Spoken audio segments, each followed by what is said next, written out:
начиная с весны этого года начали работу по испытанию ряда культур и ряда сортов китайской селекции в наших условиях.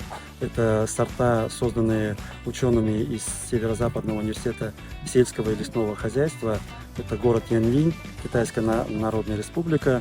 Этот университет является топовым университетом Китая именно в сфере сельского хозяйства.